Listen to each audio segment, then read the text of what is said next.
Thank you guys so much. It's moments like this that make the fight so worth it, to know that, you know, there's people who appreciate how hard it is to be an artist in a industrialized commercial world.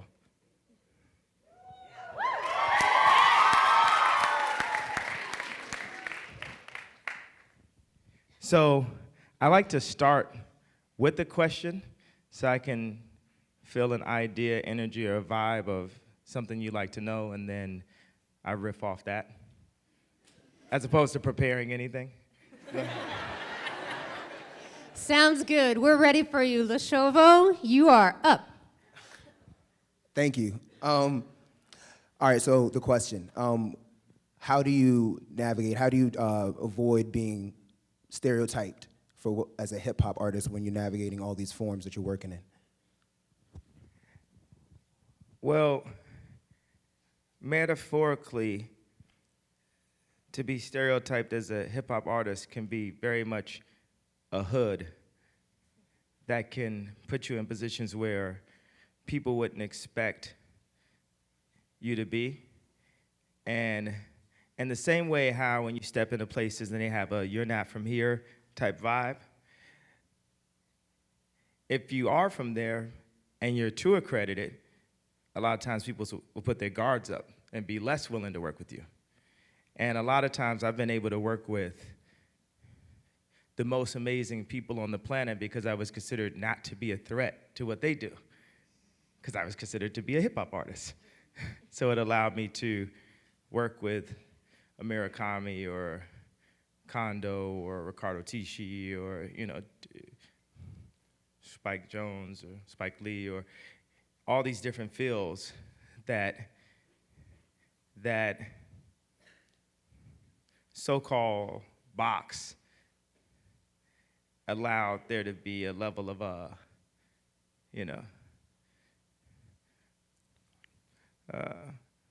like a marriage or something. Like people like working with people that are married because obviously there's these people are willing to be controlled and compromised. So, so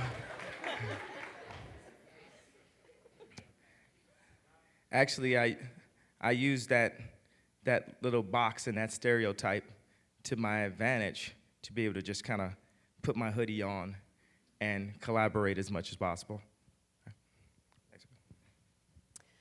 Atunu, are you ready? I'm coming back.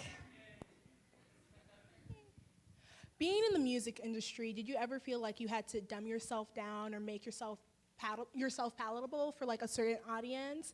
And then was there any time that you actively decided not to do this? Yeah, I think that people know the times where I actively decided not to do it because it breaks the internet every time.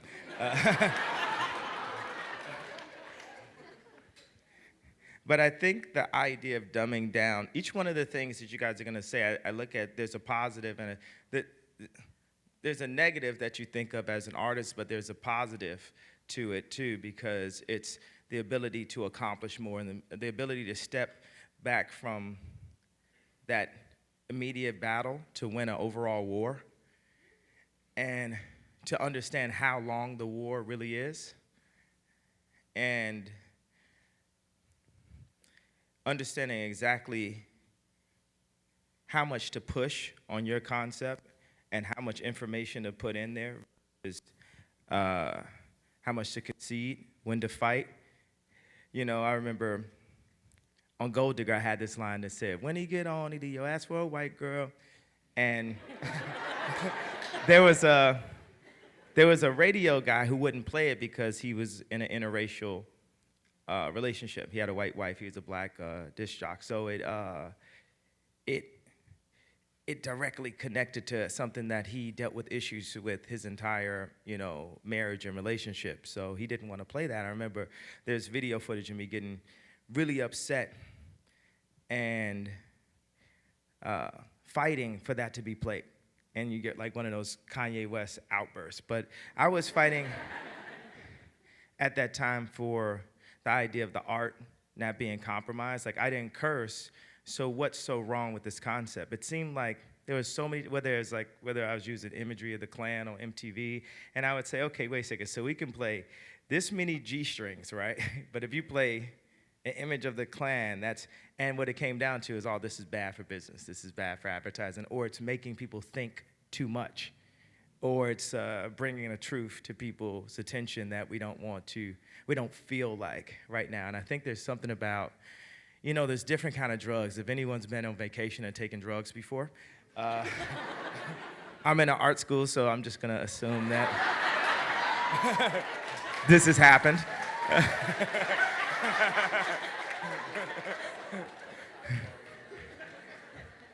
But there's drugs that make you tell the truth. There's drugs that make you happy. There's drugs that make you sad. There's different types of moods it can put you in. And music is like a drug. People go on vacation and say, did you bring I won't say the D word, but did you bring the drugs? And and they say also, did you bring the music? These things go together. Did you bring the alcohol? It was so,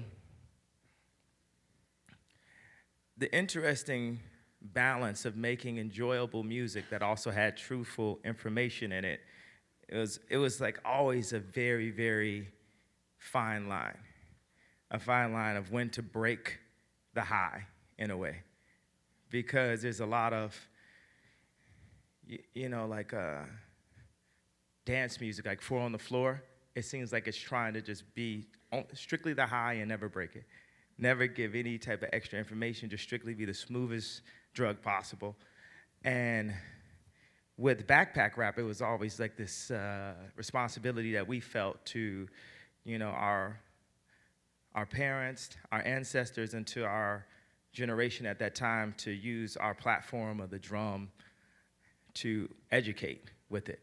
And we took it as a responsibility more than the responsibility of like personal wealth. And I think that was the beginning, first notes of any Steve Jobs comparison before I even knew to have the audacity to compare myself to Steve Jobs. There was that idea of the bins in the backpack, the mix of the information, the responsibility to my parents who are educators, and the understanding that it had to be a bit dumbed down. It had to be accessible in a way. All right, next question. This is La Andrea. Hi. Yeah.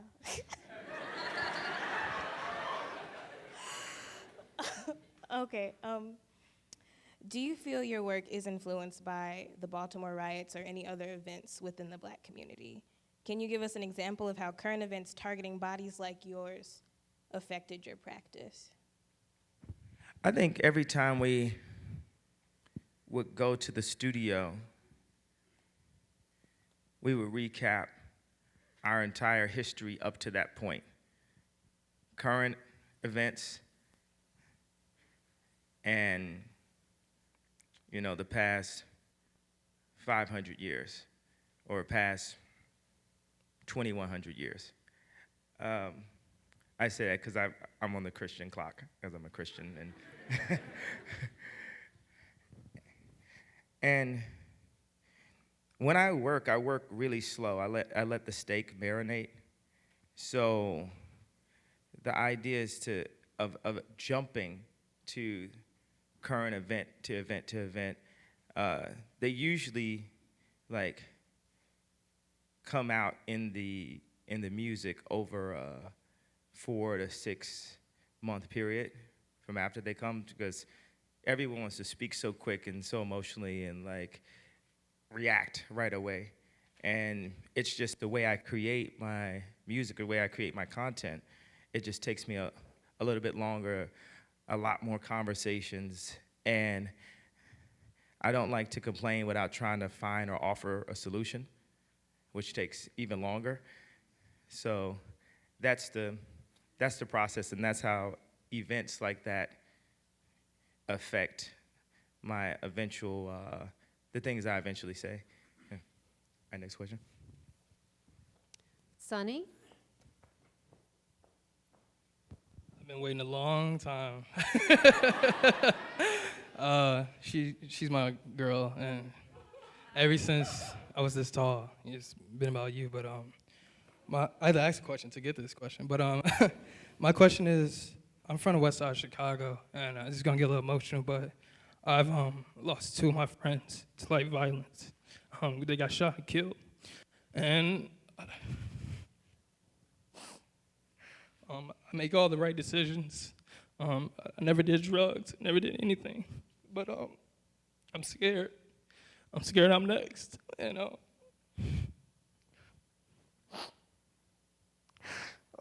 my family and I, we live on the street, and we're scared for bullets to come through the window and hit my sister, but like I'm the last hope. I'm the first one to ever make it, and I'm so hungry, and I need something. And I'm just hoping you give some guidance to all of us.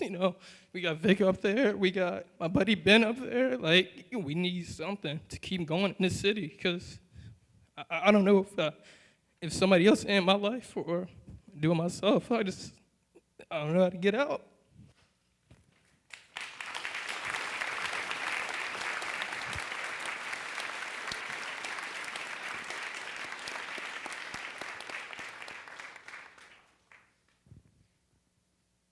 I'm speechless. I don't have an answer to that. I can only just listen to you and feel and understand what we're dealing with here. And I can't say that anything that I do or say will be the end-all, be-all difference. I mean, we can just try.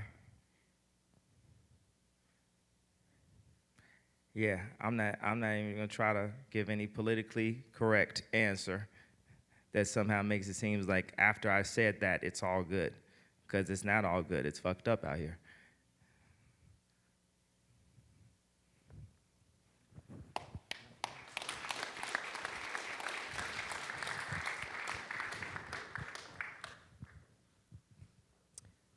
Floor is open. Somebody want to ask?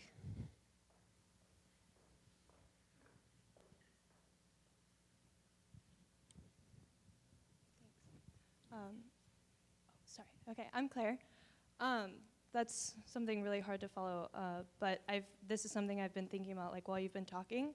I'm a fashion student, and I was thinking about like process and my process being something that's like based on like a feeling, based on a mood. I don't really respond well to like sketching, and I'm like really interested in what your hand is in your design, like with your collection. And just kind of wondering like what your process is and like how you start, like how you get an idea, and like, yeah, just what your hand is in that process. Well, my process is very similar to how I work on music, and I had this epiphany like 2 months ago that I was in the exact same situation, obsession, and position in clothing that I was in music about 13, 14 years ago, because when I moved to New Jersey from Chicago, my entire apartment was filled with records from head to toe. And when I was looking at my a room in my house 2 months ago, it was completely filled with vintage samples. And the bathroom had been taken over with shoe samples, and it had like the first Louis Vuittons and a pair of Yeezys, a colorway that never came out, just completely, like you couldn't even use the toilet. It was like, so, and I was like, wow, this is the same process. And it's funny that you talk about process, because when I hire designers, a lot of them have an issue with my process, because I do 1 million style ups. And a style up is where you take vintage clothes, you get like 100 vintage pieces, and then you sit there, and you and one stylist or me and 6 stylists sit there, and I say one stylist because design is so like contained. Most designers are extremely arrogant and don't want to ask a lot of questions. And then like Johnny has 17 designers that have like, and he's the best designer on the planet, and so my process, I try to think about the way Johnny Ives would approach it, the way Steve Jobs would approach it, the way Walt Disney would approach it, the way Howard Hughes would approach it, as opposed to the way fashion had normally been. I don't even like the word, I think I'm trying my best to not say extra politically incorrect things, anything unnecessary. But to speak to that idea, I'm constantly trying to find my process. Even right now, as I'm doing recruiting for my next collection, and we're going to fashion houses and poaching talent and schools and getting talent, I talk about not the process of just a fashion brand, but the process of an animation studio, a process of a car manufacturer, the process of Apple, obviously. Like, I want to see everyone's org chart. I want to see 10 versions of org charts, just in fashion alone. Like, why does H&M work and Zara work? Why does Celine and Givenchy work? Why does The Gap somewhat work? Not really, you guys should call me. Why did The Gap used to work? Shots fired. But why does J. Crew work? Oh, Mickey Drexler is a genius, of course. Why does Apple work? Why do these? What are the strategies? What is the setup? What is the process that makes all these companies work? And it's interesting because you always hear about, now tech pulling from fashion, because fashion has this understanding of culture, which is, what art drives. And how do you do it in a way where you truly understand it and you're part of it? Like, say, the reason why I always say I like Apple better than Samsung, and I'm sorry, I say it every year, but I mean, they just kicked their ass. Samsung had a watch. Oh, we don't remember that, do we? Because now Apple's is way better.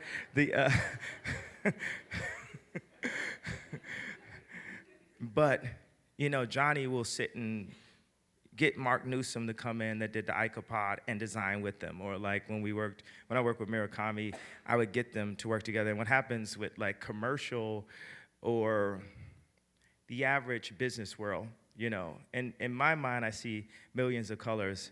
In the business world, they only see one. What color do you think that is? Green. Yeah.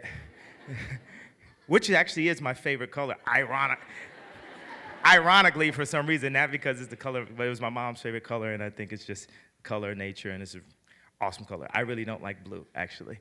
The color, not the child. I love blue. I love Jay-Z's daughter. So don't try to. And then they're gonna say Jay-Z doesn't like to ever fly on Northwest. And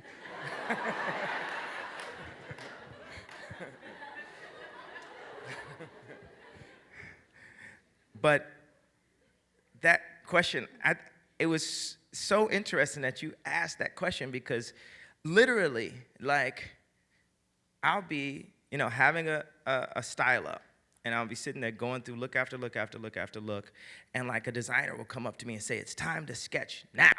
And I'm like, "No, it's not. we don't have enough information." Or, "It's time for you to do the styling because I like the way you put it together." I'm like, "No, it's not. I don't have enough stars to build this constellation yet. I need to keep seeing information, because we want to invent, we want to contribute something. We don't want to just capitalize off of what happened in the past. We don't want to just do our version of a polo collared shirt and put a logo on it. We want to contribute. We want to think about what society needs, what people need right now, and how can we provide it to them at a price that's, realistic. I don't even use the words affordable or contemporary and these type of things. Realistic, and how, I just visited Axel Vervoort. He has I'm gonna say this name wrong and you guys are gonna diss me, but Fortuny, I think is the name, has a palace in Venice, and I just came from the Biennale, and Axel Vervoort you can't even pinpoint exactly what he is, but he's like a mix between an architect and an artist. It's almost diminishes him to say interior designer, but that's a form of what he does. But his main point, and I look at him as like Yoda. I don't know if he looks at me like Luke, but I look at him as Yoda. And his whole point is proportion, how important proportions are. So if you think of the idea of luxury, I have a theory and a feeling right now that I got from looking at Axel Vort lectures that the luxury is in the proportion, whether, small proportion or Rome size proportion. The luxury, so when you think luxury, I don't think of a really tight Gucci jacket with a logo on it. There's nothing luxury about that. That's an insignia to say I'm part of this gang, or I spent much money on it. But then you'll see like pictures of families in Africa that look so dignified and so stylish, and there's no way that their entire, you add up everybody in that family's outfit, there's no way it costs as much as that one Gucci jacket.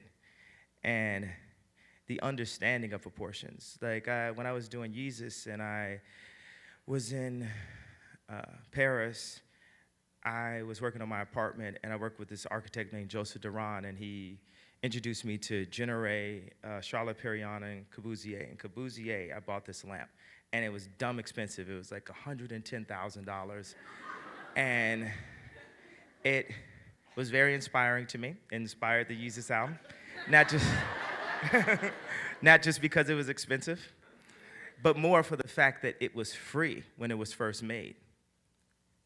And it costs a lot because it's a statement now of class where these French gallerists charge rich people more, which I thought was really interesting as the world becomes less racist, that there's still a really big class war. There's a real separation of the classes and the masses.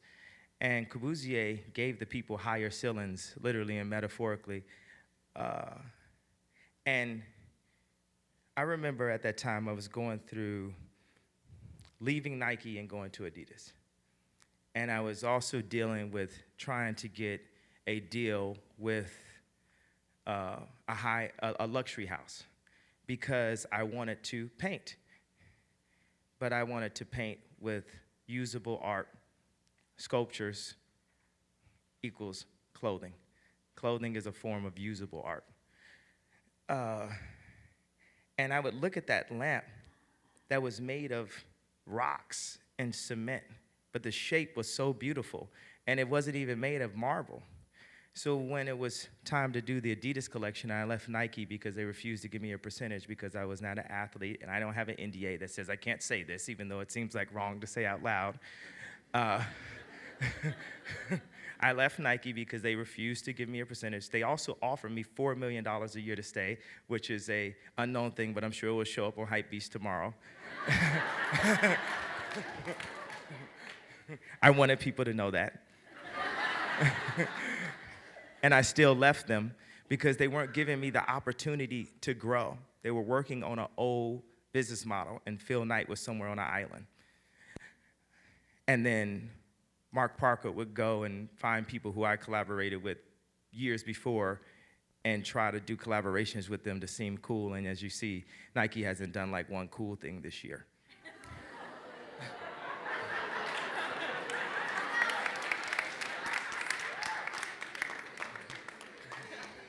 Shots fired. And these are available at Foot Locker right now. These are just Adidas that are fresh. They're not even my shoes. I don't even get paid anything. I didn't even get paid anything to wear them. But the point was, when I would look at that Corbusier lamp and think, he made this and he put this lamp in zoos so everyone could have it. It was about everyone having an opportunity to have beauty, to be inspired. How many times have you walked into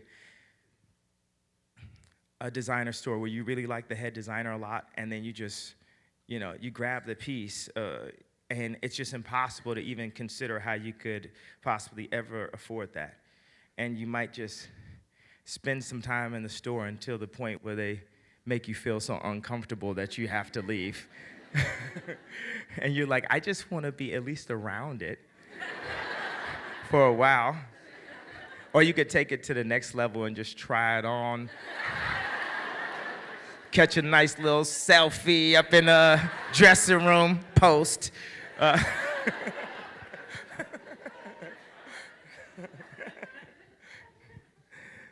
So one of the things that I loved about being nouveau riche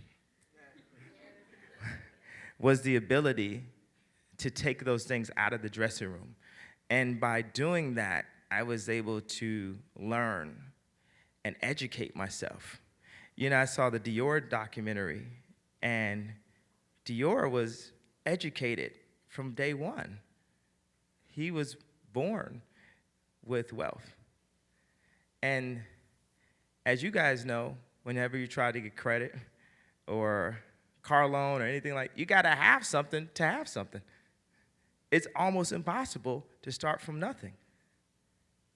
Or maybe you have an extremely amazing talent and you can get a scholarship, like I did at one point.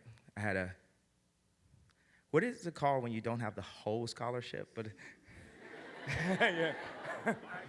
Partial scholarship for 6 months at the American Academy of Art. Don't boo me for saying that. That was the school I went to. Because they gave me and I had a scholarship here too, partial. And then when that scholarship was up, I was fortunate enough that my mom was a professor at Chicago State University, so I could continue my education until I had the opportunity where I was, making enough money at the craft. I wanted to talk about this barrier between art, music, and fashion. Because as we know with the class system, you know who's the highest, of course? Art. Art is considered to be the highest on the class system of creatives, somehow even above a director. That can't even be mentioned in the same breath as that. And I was on the phone with Steve McQueen one time. He said, "I'm not a photographer." He had to let me know, okay, but you use the camera, Steve.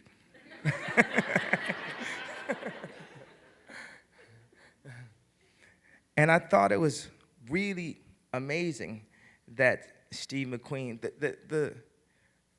the best thing I thought about Steve McQueen winning an Oscar wasn't,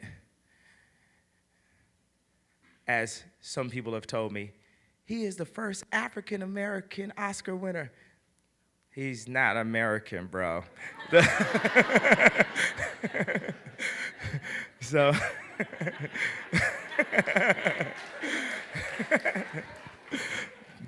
but I thought what was the best thing about Steve winning that Oscar was the fact that he was able to be excellent at 2 disciplines. Absolutely excellent at 2 disciplines. And there's theories about people who are amazing at stuff actually are amazing at other things. So it's so weird. So Lewis Hamilton's over my house, right? And he starts playing music.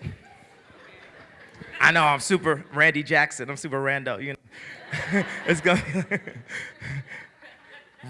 these random ideas, they all make up a point. And he's there, and we're playing some music in my studio. We're having a Easter brunch, and all the family is there. It's everything. It's all of my wife's family and a lot of my friends and everything. And he's playing music, and everybody's like, "What is this music?" And I'm like, "It's Lewis Hamilton's music." And they're like, "Oh my God, I thought it was gonna sound." I'm not gonna say the names that they said they thought it was gonna sound like, because that would be. But it's good. It's really, really good. And it goes back to my point which is a selfish point of mine, because I want to make it back to the fact that I'm going to be a really good clothing designer. But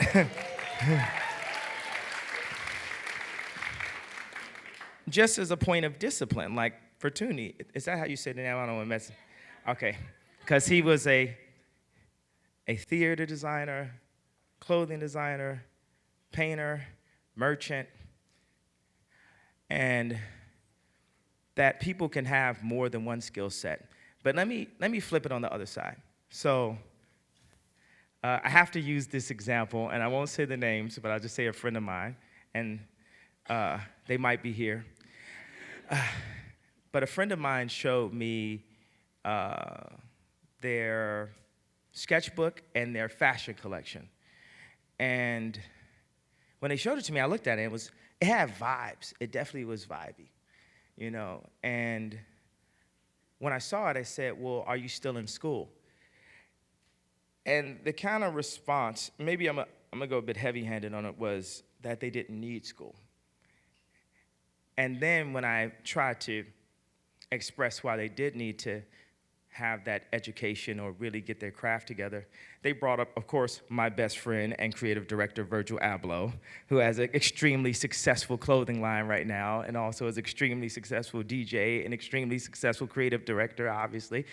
But I really stressed the point of how important education was. And this is from the dropout at it, as always, you know.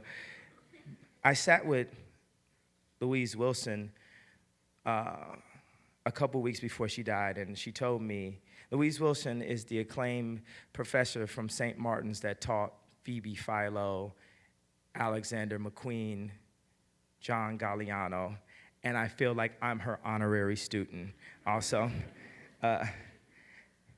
And she sat there. We sat at Hakkasan's, and she talked to me for 3 hours. And she always said, these students today, they ain't worth shit. She got sued like 4 times, you know? It's very harsh. And have you guys ever saw Whiplash? Yeah, something like that.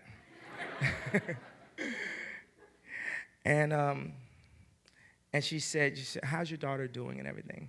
And I remember the last thing she said. She said, you know what the problem is with all these students? As soon as they did anything, from when they were really little, their parents clapped. And the point she wanted to make to me, that she said to me as we were leaving out the hallway of the restaurant the last time I saw her, was, don't clap. You have to push them. You have to drive them. I remember the first time when North climbed all the way to the top of the stairs. And I'm trying to say that Kim would have grabbed her by 3rd stair. But she felt like she had to impress me so much and be more dynamic, or hit the highest point that she had ever, hit in her life. And Louise was really hard and, difficult with the students, but I felt like when you like Celine, when you like McQueen, all these things that have inspired us, I'm just talking directly about fashion, it's because there were people that pushed that hard. And, not to defend myself, but just to take this opportunity, because I have the mic, it's not someone else's mic, it's my mic, I could talk right now.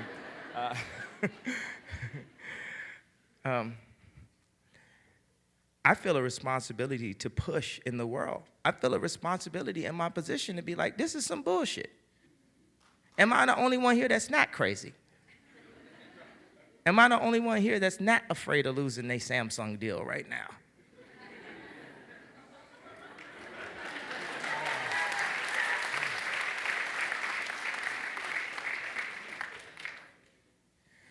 I think the responsibility that we have as artists, and I will mention myself in the same breath as you, because after Tuesday, I will have a doctorate. So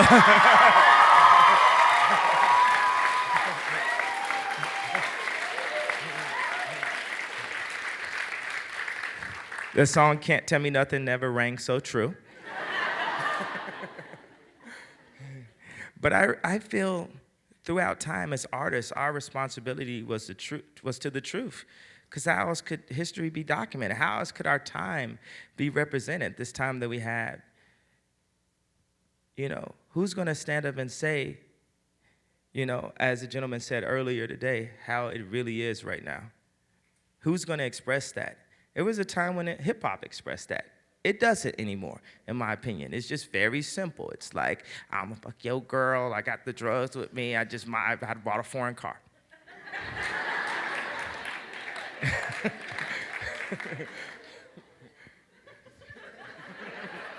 Number one hit.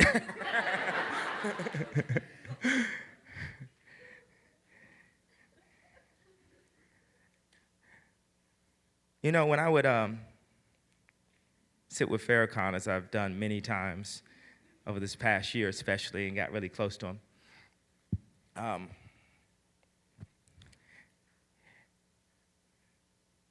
he would stress that responsibility of the truth no matter what. When I would sit with Steve McQueen, he would express that responsibility of the truth no matter what.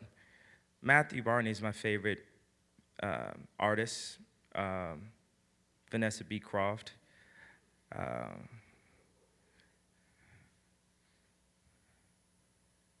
I've got a list, but Matthew is my favorite.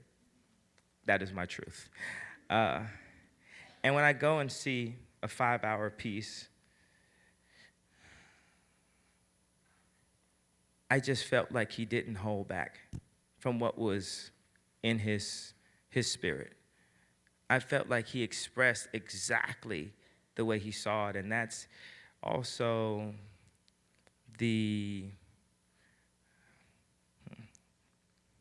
I use all these words, and I have a really simple word that I want that describes it the best, and I don't want to do a Porky Pig and to, say 4 words to describe this one word.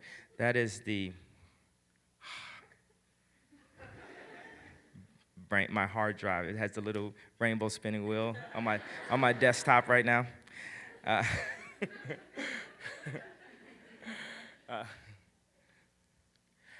guess this could be it. That is the privilege of art, is to express exactly what you feel and to never lose that. I refuse to say this sentence all the way through about how everyone was born, and I'm not even going to finish that sentence. But to capture your childhood, I say all the time, every opportunity that I get, every expanded opportunity to paint,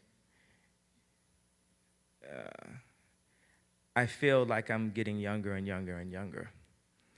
The idea of becoming an adult is the idea of conforming and compromising. My daughter, I know she goes to sleep and she dreams this whole plan about how she's gonna get away with whatever she can possible by the time she wakes up. And I think that that's also a responsibility of artists, to try to get away with whatever you can.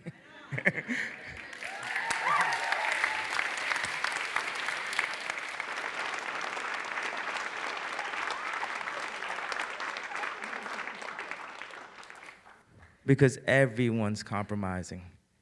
Everyone is placing themselves in a social debt based on how big their house is or how fast their car is and how fast the car is next door to them.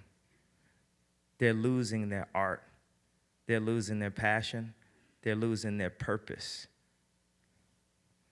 It's like the whole world is based on showing how much you have or posturing in that way.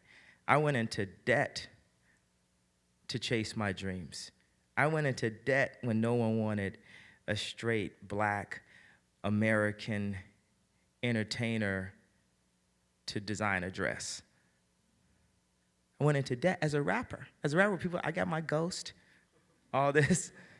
And it was like this unspoken word amongst the industry that somehow people felt like they could posture on me.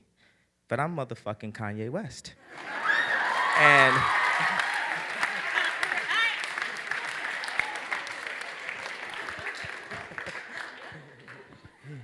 And there's no value of house, of car, of idea of debt that will control my 3-year-old that I have inside of me, that will stop my artistry, that will stop my truth. There's no mass public perception there's no immediate finger pointing that will stop my truth. So, you've heard the term, no weapon against me shall prosper. And I would gamble that there's no current celebrity that there have been more perceptions of mental or verbal press weapons formed against. And I'd also say there are none more prosperous. So this is just an example that it's all smoke and mirrors.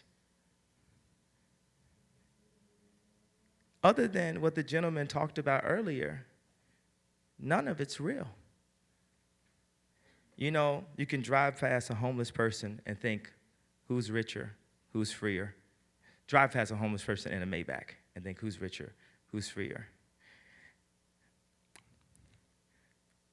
In the future, I think because we're more visually driven due to, thank you, Instagram, thank you, internet, thank you, just the communication of people understanding art, like art being in style, in fashion, known, you know, and appreciated. I think there will be more opportunities for us to be successful as artists, be appreciated. Art means something. Fonts mean, I get emotional over fonts. Spacing, proportion.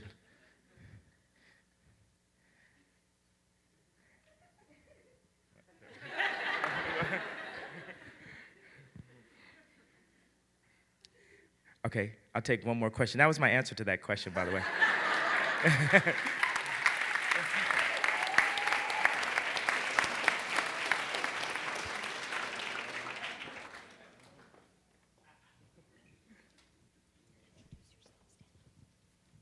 Hi, I'm Mariah. Hey, what's up?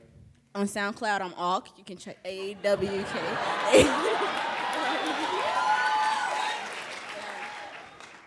But I wanted to know, as a person who's pursuing music, but also feel as if I have some academic obligations to finish school, what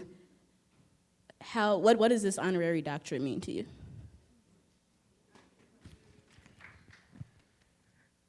You have to move based on opportunity. If you have an opportunity to make a living at exactly what you dream about, you have to pursue that at that time when it's there.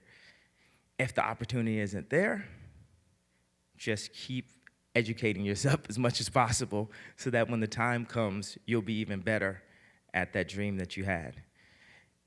What I keep saying is I don't want to totally touch on this too long because I might start, crying, but I would think that my mom would trade in every single Grammy, BET, every award for her son to have a doctorate, being that she was Dr. West.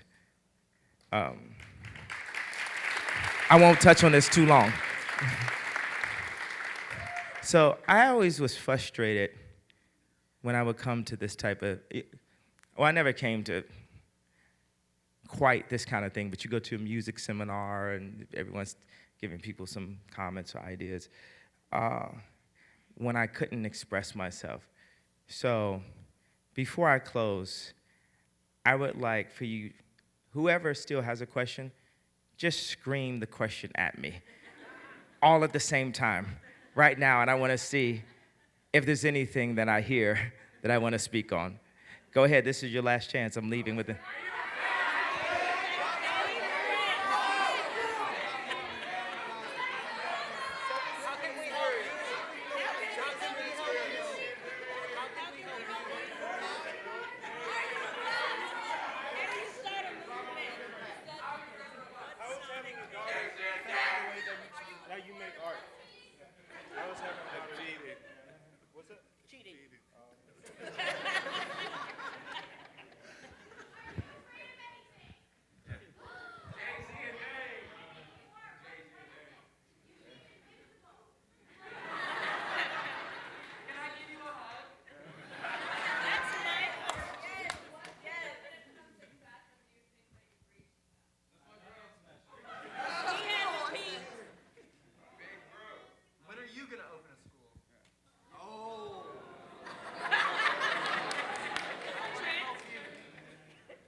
Yes, I do. I do want to build a snowman.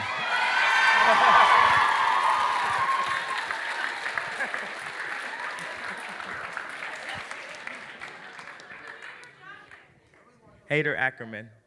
The tribe. So why I say I want to build a snowman is because I want Bob Iger, the head of Disney, to invest in my ideas. Not one idea, not a good idea, even a bad idea, a series of them, but just in my ideas. One of my ideas is that as I go to Art Basel and Biennale, all these things, I love Walt Disney. I love what he was able to do. I love Howard Hughes, David Stern, Steve Jobs. But I feel Disney should have an art fund that completely supports all of the artists. And as you say, this idea of coming and getting the talent here, I feel that there should be a responsibility. Recruiters constantly looking for new thinkers and connecting them directly to companies that already work. Why does the person that has the most genius idea or cultural understanding or can create the best art have to figure out how to become a businessman in order to be successful at expressing it? Yeah.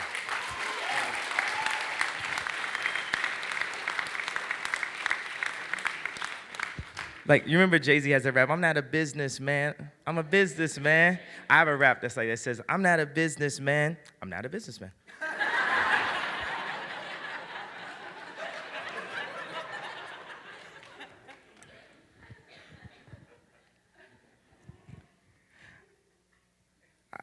I think it's important that anyone that's in power to empower.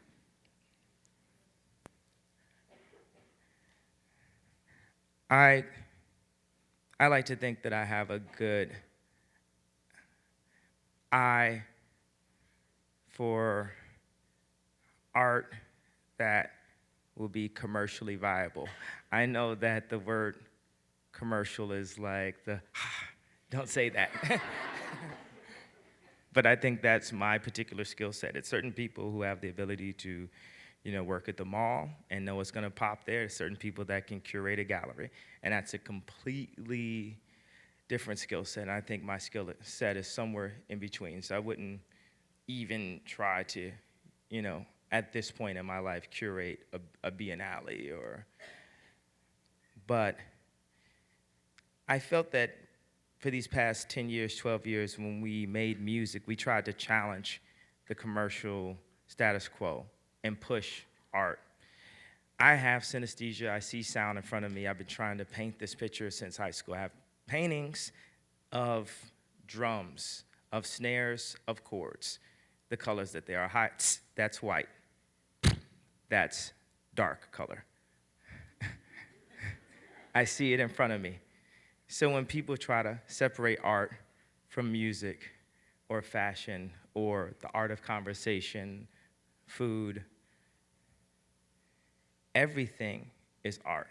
We're all part of one big painting, as you guys saw. That was a sonic painting that was happening right then.